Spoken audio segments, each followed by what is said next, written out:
कैलासवासी काशीनाथ पिचड यांच्या पोटी एक या मुळाखोऱ्यात कोहिनूर जन्माला आला। मृदुभाषी हसरा चेहरा प्रत्येक गोरगरिबांच्या गळ्यातला ताईत बनला। आदिवासी असो, ठाकर समाज असो, मराठा लॉबी असो, पठार भाग असो, प्रत्येकाच्या सुखदुःखात नेहमी पायाला भिंगरी बांधून फिरणारा हा नेता मुळाखोऱ्याच्या विकासात सिंहाचा वाटा घेऊन मुळामाई बाळामाई करणारच हा मी तरुण असताना दिलेला शब्द त्यांनी पुरा केला।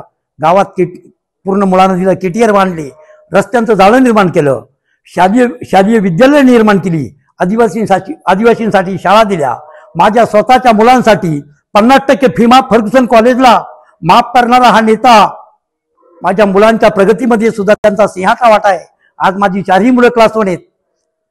पिचड साहेबांनी प्रत्येक गोष्ट पालक या नात्याने या मुळाखोऱ्यावर प्रेम केलं। प्रत्येक गोष्टीसाठी हा रणझुंजार नेता, महाभारताचा भीष्म ज्याला म्हणतात, बारामतीचा डाण्या वाघ, पवार साहेबाबरोबर काचेची टक्कर देऊन 25 वर्ष कॅबिनेट मंत्रीपद भूषवलं आणि मुळाखोऱ्याचा परिसर उज्ज्वल सुजलम सुफलम आणि हे काश्मीर नंदनवन बनवलं। पिचड साहेबांना दीर्घ आयुष्य लाभो आणि त्यांचा हा छावा उद्याच्या जंग मैदानात 20 तारखेच्या निवडणुकीत आपल्याला आमदारपदी निवडून आणायचं आहे आणि ह्या छावा आपल्यासाठी प्रगतीची एक दिशा आणि आपली संपूर्ण मुळाखोऱ्याची इथून पुढे असणारी सगळी मदार वाहून नेरा हा छावा आपल्यासाठी तत्पर आहे। आणि पिचड साहेबांची उत्तराई म्हणून आपण सर्व तरुण पिढींनी व बुजुर्ग नेत्यांनी वटवृक्षांनी एक दिलानं हे जंग मैदान गाजून या छाव्याला निवडून आणायचं आहे। माझ्या मुलांसाठी कॉलेजमध्ये 97 मिनिटमध्ये मुलं आली, त्यावेळेला पिचड साहेबांकडे गेलो, एक पत्र दिलं, 50% फी माफ करून आज माझी 4ही मुलं PSI, हायकोर्टला वकील, सोनापण वकील आहेत। मी त्यांचा खूप खूप ऋणी आहे।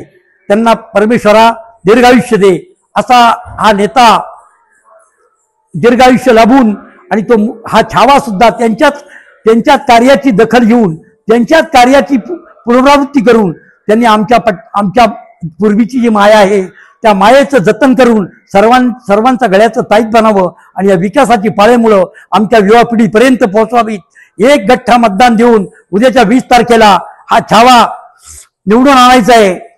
वैभवराव आगे बढ़ो, हम तुम्हारे साथ है, अशी गर्जना करून सिंहाच्या गर्जनेनं हा छावा परत आपल्याला जंग मैदानात निवडून आणायचा आहे। एवढी कळकळीची विनंती करतो। जय हिंद, जय महाराष्ट्र।